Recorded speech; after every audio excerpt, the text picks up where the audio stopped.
Getting married to a person that's away from you could be very, very hard. I want to share with you guys today that the visa for the I-130 for spouse was approved. Yeah, it was approved June 13. And yesterday I got NVC documents to pay the fees needed to proceed with the.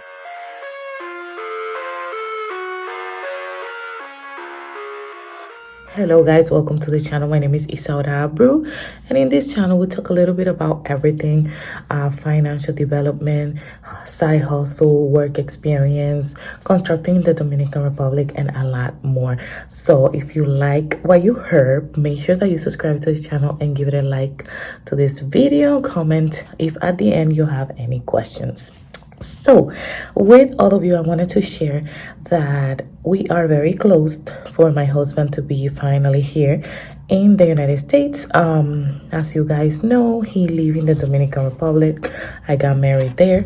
I am pregnant, and it has been a little difficult for us because I am here and he is there, and I got pregnant on my last trip to the Dominican Republic. And when I came back, I found a surprise, and we gotta do what we gotta do. As you guys know, I am constructing in the Dominican Republic because in the near future, one of my plans is to go back there, of course, once I'm set and I feel ready to go.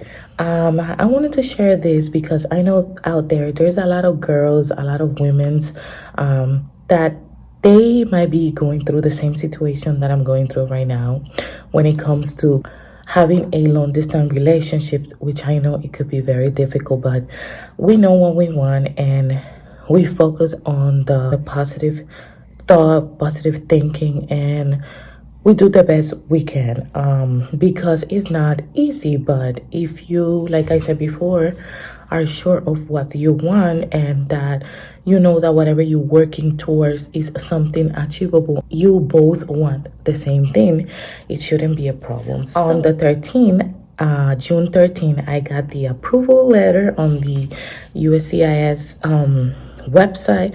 I was super excited, and after that I had to wait for the National Visa Center to send me some papers through email in order for me to take the next steps, and they send me those emails today.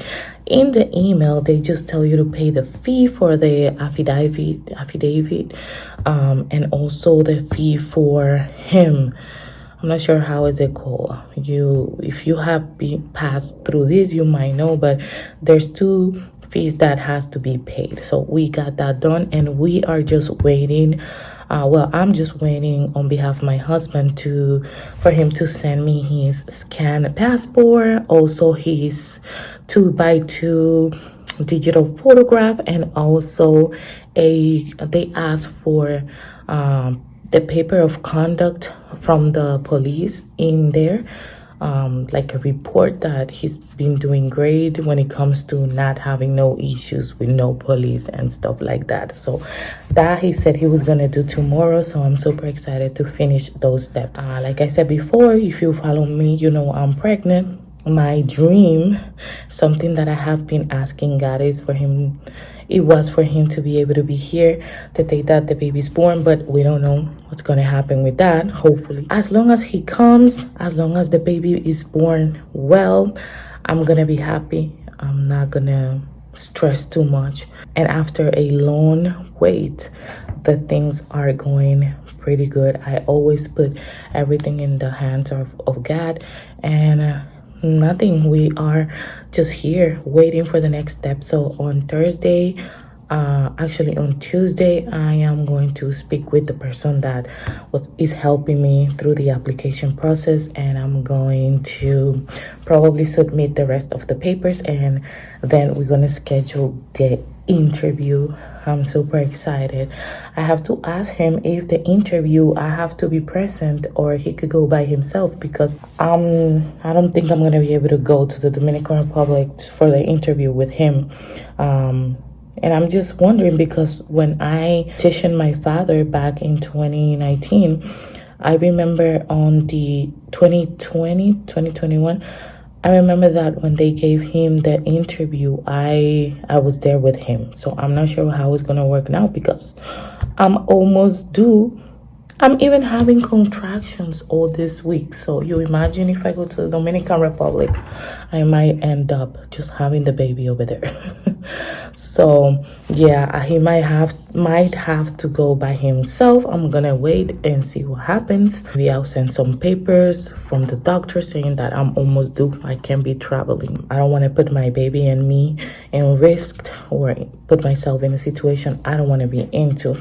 And my husband said too that if he can go by himself, it's not a problem. He just want me to be okay. So as soon as he comes, you're gonna see him in my videos.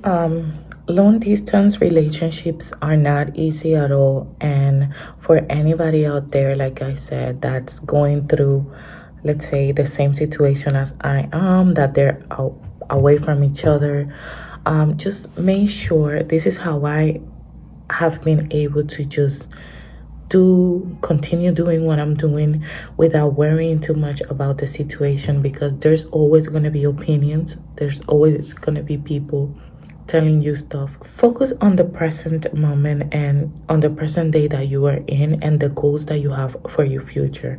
As long as yourself and your partner are in the same page when it comes to goals, things that you want to achieve together, and you both feel secure about each other, others people's opinions shouldn't affect you. And yes, once you are together, you're gonna have a stronger bond between you, and then you're going to be able to keep going, but now of course with the support of each other. So this is something I wanted to make sure I said over here.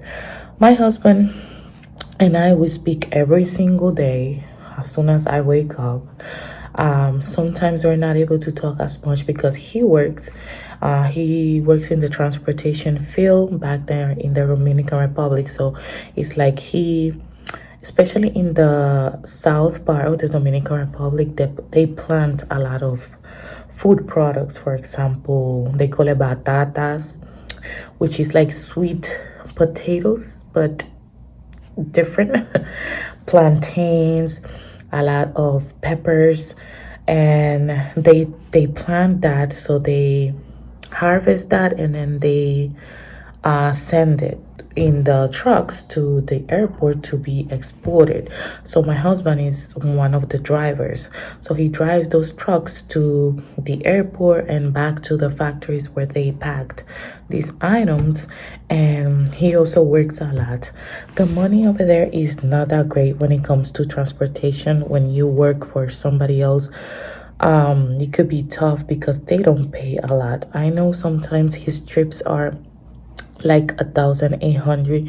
If I calculate that, well, you can calculate that $1 in the Dominican Republic is 54 pesos, and he makes around 18 to 2,000 pesos. So if you do the math, what is it?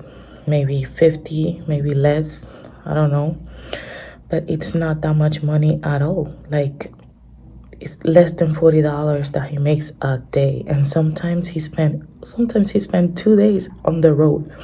It's crazy. When I call him, he's so tired and always on the run because we have a goal and we know the things that we need to do. He knows the things that I want to do. As you guys know, I'm constructing in the Dominican Republic. If you haven't watched those videos, I'm gonna link it here so you can go back and check it out. I bought my land in the Dominican Republic back in around 2021, and I started building my house, which is almost done, and with the glory of God, I'm gonna be able to finish the home this year. Let's see how that goes. Yeah, I'm so grateful. I have my family. I have my mom, that she always helps me out with my daughter, to myself. She treats me like I'm her little girl, which I am because I'm the only daughter. But these are the things that matter.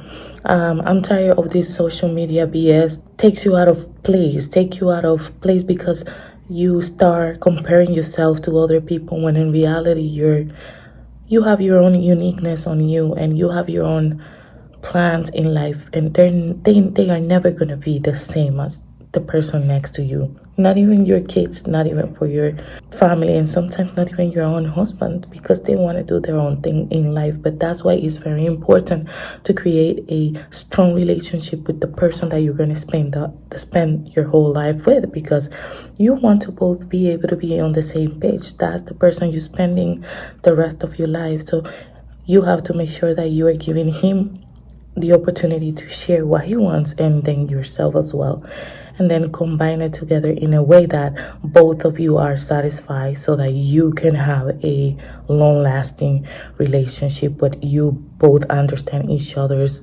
feelings and perspectives about different areas in life. It's not always going to be sweet. That's something I've learned. And yeah, at the end of the day, it's just coping with whatever struggles we have, praying God for knowledge so that we can handle things better. One of the things that has helped me a lot is asking God to give me the strength to be more calm and take life more easily, because sometimes I just get mad at everything, and that doesn't work. I have realized that being mad and being aggressive back when people are rude, it's not worth it. It's just taking part of my energy.